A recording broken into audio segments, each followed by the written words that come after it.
Welcome to another episode of We Don't Color on the Dog. We've got with us Levin Papantonio, attorney Barr. This week, your firm, along with Ben Crump, filed a suit involving Airman Fortson, who was unfortunately killed by an Okaloosa County deputy almost a year ago. Talk about it a little bit, Brian. As you know, Rick, you've been covering this story for a while. Yeah, I think you were one of the first people on it that we talked to, and we had a lot of things we had to do before we could file the suit. There's a pre-suit process you have to follow in Florida. We followed that, got through all of that. We had to set up an estate, take care of those issues, and we finally got it to the point where we could file this lawsuit. And it took longer than we wanted to get here, but the path to justice is often slow, as you know. But we are now clearly on that road, and we've got a path forward clearly for the case. And we're excited. We're certainly not excited about everything that's happened, but we're excited about the opportunity to be in court and to get justice for this family. Yeah, this is for our viewers. You may not remember the case, but it's an airman, a decorated airman, well thought of in the Air Force by his unit, was in his apartment. Deputy comes knocking on the door. The airman goes to the door. He has his gun in his hand, but it's pointed down, and the video's horrific, Brian. I mean, he's almost immediately shot when the door opens. What am I missing from this? No, you're not missing much. I mean, the lawsuit involves more than just the deputy, obviously. The deputy is named, as you know. The deputy has been charged with a crime. He's been charged with a felony. As I understand it, he has pleaded not guilty, but that's proceeding forward. But we've also named the sheriff's office, and that's a lack of training type issue. As you know, I'm sure you're aware, the Okaloosa County Sheriff's Department's had a number of issues, and that's part of this lawsuit, and that stuff will all be relevant to this lawsuit about how the Oklahoma Sheriff's Department is not properly trained its deputies.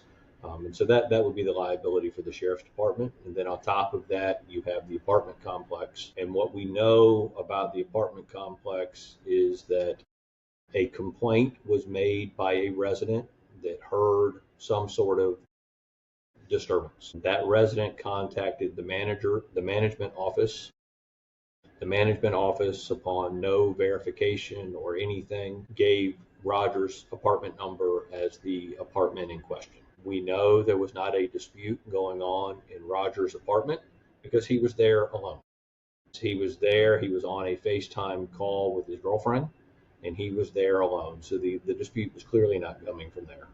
There had been 911 calls to a nearby unit. I think it's 10 in the previous, 12 to 18 months, but they gave, for whatever reason, Roger's apartment number. The deputy shows up, goes and talks to the manager of the complex and asks what number. She gives him the number, and then on their way walking to the door, she heightens the situation by talking to him about something she heard months ago that had gone on, and she claimed to be that apartment, or she didn't say that apartment, but in that area. Mm-hmm. So, even raising the awareness of the deputy and causing to be further heightened walking to that door.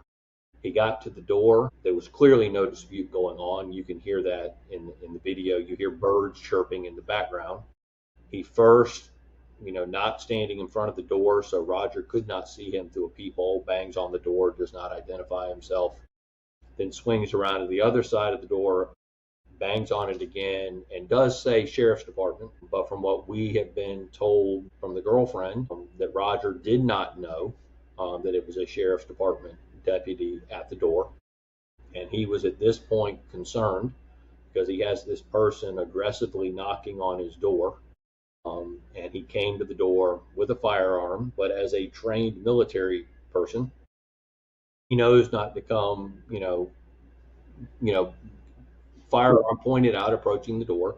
It's being held in a safe position down by his side, pointed at the officer. Upon seeing the firearm, immediately shoots. He tells him to step back, and within literally a split second, shoots him 6 times after telling him to step back.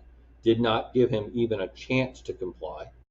shot him 6 times, and after he shoots him and Roger's laying on the ground, tells him to drop his gun. And at that point, Roger says it's laying over there because he dropped it as he was being shot. And that's, I mean, to me, it's a pretty egregious case, certainly on the deputy's part, but clearly the deputies are not trained appropriately, as you can see with the different incidences that have happened. And the apartment complex has a responsibility here too. I mean, they are the people that sent him to this door. Well, the thing that, Brian, that in our research and conversations, and we, the airman was very well thought of by his unit. There was a lot of anger over this shooting in his unit, and they even did a stand down at the base because they were worried that there'd be that these are highly trained military service people, and that they might overreact. So there was a real concern on the base. Of course, the sheriff originally came out and said it was a justified shooting, and that created a whole lot of tension in the Okaloosa County area. No, the sheriff's first press release made it look like Roger did something wrong. Right. And if you read that press release, you would have walked away and said, well, okay, I guess it was justified. But then you see the video and you can see, I mean, at least, look, I don't want to give the sheriff's department too much credit because they have an obligation to train these deputies. Mm-hmm. But at least once they investigated, and instead of just firing off a press release, once they fully investigated the facts, looked at the video, talked to the people involved, they charged him with a crime. Because even the sheriff's department had to recognize that was not a justified shooting. That was an unlawful use of force. The other sad part of this is the impact on the family, and that's and that shouldn't be lost in this story either. This isn't, the family's really suffered. Yes. Roger was, you could say this about a lot of sons and children. I mean, all parents love their children. But Roger really was a special, and by saying this, I'm not saying that, his mom loved him more than the others or anything like that, but there was just a unique quality about Roger, and he was doing things that were special. He volunteered to join the Air Force, and he was in a special forces type unit as a gunner on a C-130. I mean, this is a highly trained individual that was making all of the right choices in life, and was clearly on the right path. And his family was uniquely proud of who he was, what he was doing, how he supported his family. I mean, he was living in Fort Walton. His family was in Georgia, but he was still doing everything he could to support his family. And it's always hurtful to lose a child. I mean, we've all, fortunately, I've never experienced that. I can't begin to imagine. I can't imagine what it feels like to do that, and I certainly can't. Hopefully, I'll never understand what that feels like. But it's just a tragic loss of life when you look at everything. There's not a single thing Roger did wrong in this entire scenario. He did nothing wrong. You have the right in Florida to have a firearm. You have the right to defend your home. He was reasonably in fear because of what was going on, knocking on his door. He did nothing wrong, and he tried to comply with the orders, and he wasn't even given the chance before the deputies just decided to execute him. What are the next steps now that this has been filed, Brian? What are the next steps? Well, we have our judge at this point. It'll be on. I am sure there'll be some sort of motion to dismiss. We're very comfortable that we will get past the motion to dismiss, and then we will get into discovery and move forward. But one of the things about the Northern District of Florida is we will move quickly. Those judges move their dockets, and look, that's what we want. We want to move quickly. It's been too long already. And will it be tried in Okaloosa County, or will they move to another jurisdiction? It'll be tried here in Pensacola. Oh, okay. Usually that's common because the sheriff's office and any county is so closely tied to the court system there. That's pretty common, isn't it? Well, I mean, here, it's filed in federal court. Okay, And so the Pensacola courthouse is the federal right. courthouse for Okay. Okaloosa County. So jurors could get pulled from Okaloosa County. And when you pull a federal jury in Pensacola, you pull from Escambia to Okaloosa. Mhm. So jurors could come from there, but the case would be tried here. Okay. When do you think you'll get to court? We haven't had Yeah, I'd never try and get in front of the judge. right.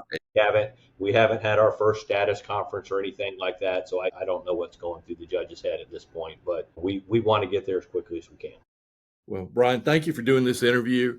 Please keep me in the loop, because this is the military is so important to Northwest Florida, and these type of civil rights issues, justice issues. This is what the court system's for, to help remedy and maybe hopefully prevent it from happening again. That's certainly the goal.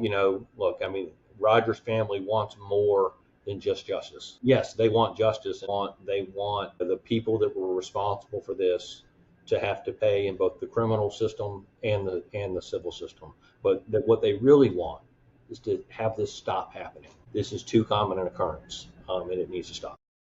Brian, thank you so much. I think you're right.